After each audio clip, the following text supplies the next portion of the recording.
જય દ્વારકાધીશ મિત્રો ચાલો આજની વાર્તા શરૂ કરીએ. મતવા શેરીનો શ્રાવણ. મને તારા મોટા દીકરાના વીમાના પૈસા આપી દે. મારે તારા જેવા દીકરાની જરૂર નથી. પોરબંદરની એ જૂની સાંકળી મતવા શેરીના એક મકાનમાંથી જ્યારે આ શબ્દો બહાર હવામાં વણ્યા ત્યારે શેરીની દિવાલો પણ જાણે ધ્રુજી ઉઠી. ઘરના આંગણે ઊભેલો 32 વર્ષનો વિનોદ થરથરીને મૂર્તિની જેમ થીજી ગયો. એની આંખોની સામે એના પોતાના સગા પિતા, જેમના ચહેરા પર ક્રોધના લીધે નસો ફૂલી ગઈ હતી, એ ઊભા હતા. પડખે જ ઊભેલી બાની આંખોમાં પણ કરુણાને બદલે આક્રોશની આગ હતી. વિનોદે નીચું માથું કરી લીધું. એની આંખોમાંથી આંસુની ધારાઓ વહીને એના કરચલીવાળા મિશ્રક હાથો પર પડી. એણે કંઈ જવાબ ન આપ્યો.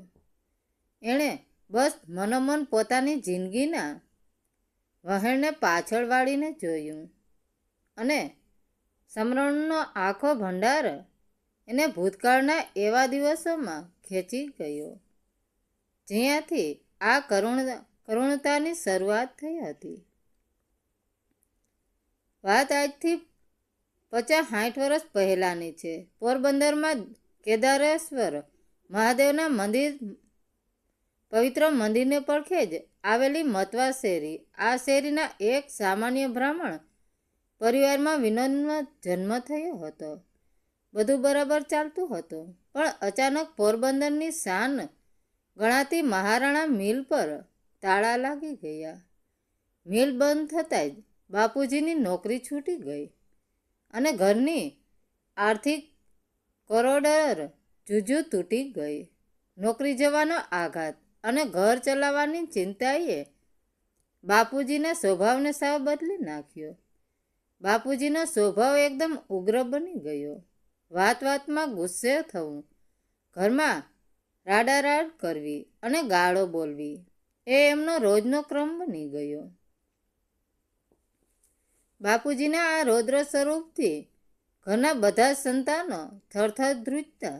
ઘરની સ્ત્રીથી એટલી કફોડી થઈ ગઈ કે નાનકડા વિનોદે માત્ર 12 વર્ષની કુમળી ઉંમરે પોતાનું ભણતર અધવચ્ચે જ છોડી દેવું પડ્યું. જે ઉંમરે હાથમાં પેન અને ચોપડી હોવી જોઈએ એ ઉંમરે વિનોદ કમાવા માટે નીકળી પડ્યો. ગામની એક પાનની દુકાને એને કામ મળ્યું. માસિક પગાર માત્ર 15 રૂપિયા. ઉંમર નાની હતી અને કામ પહાડ જેવડું મોટું. એ જમાનો પોરબંદરમાં કાચની ગોટીવાળી સોડાનો હતો. મોટાભાગના દુકાનદારો સોડા ફેક્ટરીમાંથી લાવવાને બદલે પોતે જ દુકાને મશીન રાખીને સોડા ભરતા. નાનો વિનોદ આખો દિવસ પાનની દુકાને ઊભા પગે મજૂરી કરતો અને રાત્રે બધા જતા રહે પછી શરૂ થતું અસલી તાંડવ. રાત્રે 11 વાગ્યા સુધી દુકાને બેસ્યા પછી વિનોદે એકલા હાથે 600 થી 700 કાચની બોટલમાં ગેસ પ્રેસથી સોડા ભરવાની રહેતી. એ નાનકડા બાળકના હાથ ગેસના સિલિન્ડર અને કાચની બોટલો ફેરવીને છોલાઈ જતા. કામ પૂરું થતાં રાતના 2 વાગી જતા. વિનોદ એટલો થાકી જતો કે ઘરે જવાની તાકાત પણ ન રહેતી. એ દુકાનના પાટિયા પર જ ગૂંચળું વળીને સૂઈ જતો. ક્યારેક તો મહિનાઓ સુધી એ પોતાના ઘરે પણ જઈ શકતો ન હતો.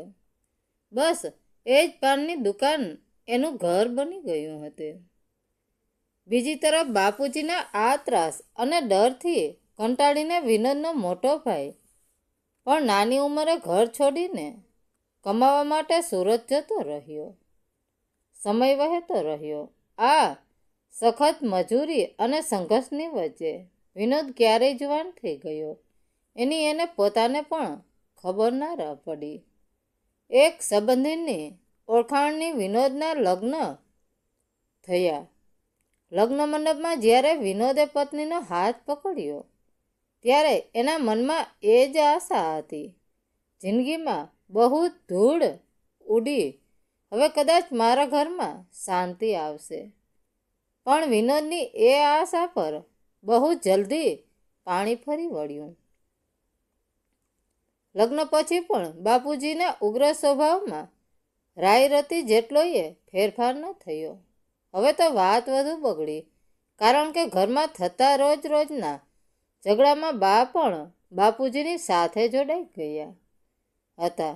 નવી વહુ પર મેણા ટોણા મારવા, વાત વાતમાં કલેશ કરવો એ રોજની ઘટમાળ બની ગઈ. છતાં વિનોદ અસલ સંસ્કારી દીકરો હતો. એ રાત્રે રૂમમાં જઈને પોતાની પત્નીના આંસુ લૂછતો અને એને માથે હાથ ફેરવીને ધીમેકથી સમજાવતો, સાંભળ, એ ગમે તેવા હોય તોય આપણા માવતર છે. ઉંમર થઈ એટલે એનો સ્વભાવ આવો થઈ ગયો છે. આપણે હાલે રાખે ભલા માણસ સહન કરી લેવાય. વિનોદની ધર્મપત્ની પણ સાક્ષાત અન્નપૂર્ણા જેવી સુશીલ અને શાંત હતી. એ પતિના વેણને માથે ચડાવીને આખો ત્રાસ હસતા મુખે સહન કરી લેતી. આગળમાં એક દિવસ અચાનક સુરતથી એક કાળો તાર સમાચાર આવ્યો. હૃદય ચીરી નાખે તેવા સમાચાર હતા. મોટા ભાઈનું સુરતમાં એક ભયાનક રોડ અકસ્માતમાં અવસાન થયું હતું. આખું ઘર સસ્ત થઈ ગયું. વિનોદ, બાપુજી અને બીજા બે સગા તાત્કાલિક સુરત પહોંચ્યા અને મોટાભાઈની અંતિમ વિધિ પૂરી કરી. મોટાભાઈ સુરતની એક ફેક્ટરીમાં કામ કરતો હતો, એટલે એના મૃત્યુ પછી વીમાના થોડાક પૈસા એની કંપની અને સરકાર તરફથી મંજૂર થયા. આ પૈસા વિનોદના હાથમાં આવ્યા હતા.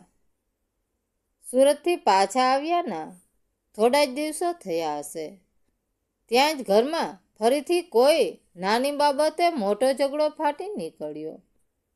બાપુજીનો ગુસ્સો સાતમા આસમાને પહોંચી ગયો.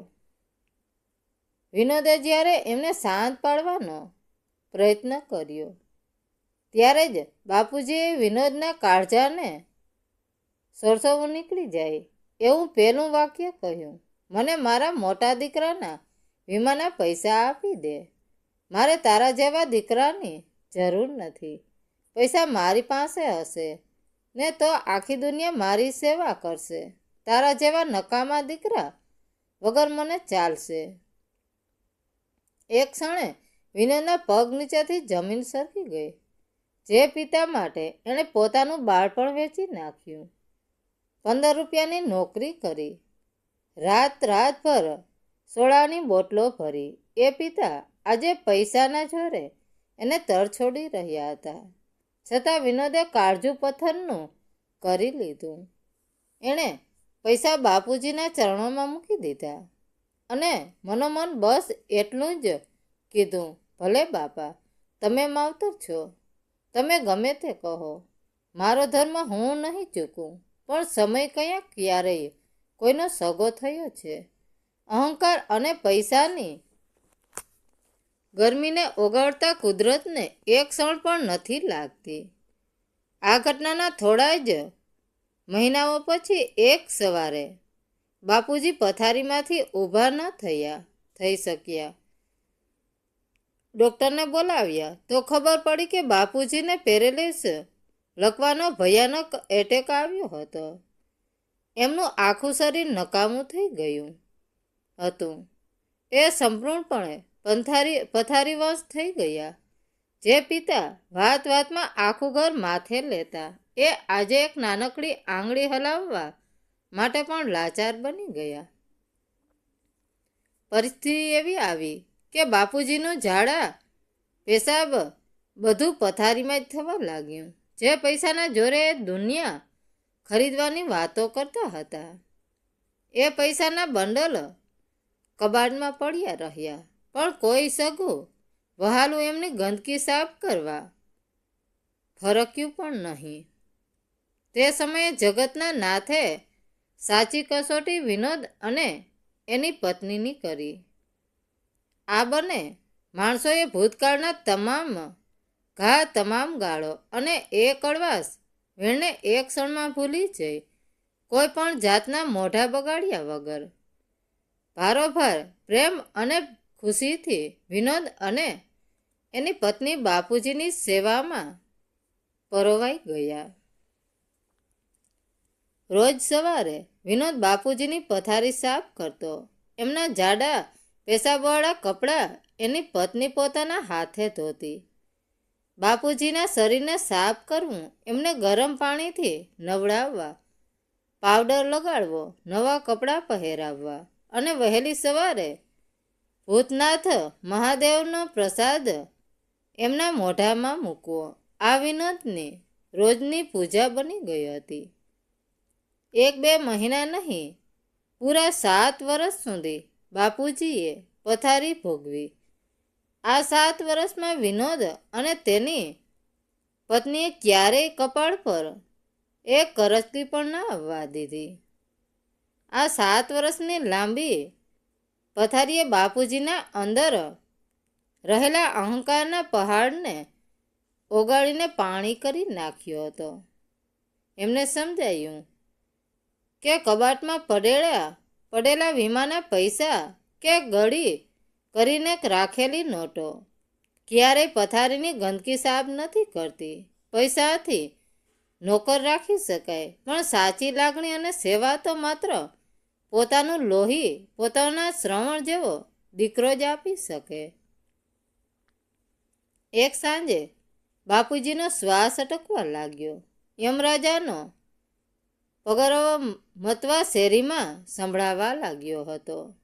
બાપુજીએ ધ્રુજતા હાથે વિનોદ અને એની પત્નીને પોતાની પથારી પાસે બોલાવ્યા. બાપુજીની આંખોમાંથી શ્રાવણ ભાદરવો વહી રહ્યા હતા. એમણે પોતાની આખી જિંદગીમાં પહેલીવાર પોતાના બંને હાથ જોડ્યા. ધ્રુજતા અને ગળગળા અવાજે બાપુજી બોલ્યા, વિનોદ બેટા, મને માફ કરી દેજે. મેં તને બહુ દુભાવ્યો છે. વીમાના પૈસા માટે મેં તારું કાળજું ચીરી નાખ્યું હતું. વહુ બેટા, મને માફ કરજો. હું કસાઈ જેવો બાપ હતો. બાપુજીના મુખેથી આ શબ્દો સાંભળીને વિનોદ જોરદાર આંસુએ રડી પડ્યો. એણે દોડીને બાપુજીના એ જોડેલા હાથ પોતાના હાથમાં લઈ લીધા અને બાપુજીના પગ પર માથું મૂકીને રડતા રડતા કીધું, બાપુજી, આવું બોલીને મને પાપમાં ન નાખો. તમે મારી માફી ન માગો. તમે તો મારા માવતર છો. માવતર ક્યારેય દીકરાની માફી ન માગે. બાપ, તમે મને જન્મ આપ્યો છે. આ તો મારી ફરજ હતી અને હું હજુએ જિંદગીભર તમારી સેવા કરીશ. તમે બસ મને આશીર્વાદ આપો. વિનોદના આ પવિત્ર શબ્દો જ્યારે ઓરડામાં ગૂંજ્યા ત્યારે બાપુજીની આંખો સ્ત્રીત થઈ ગઈ.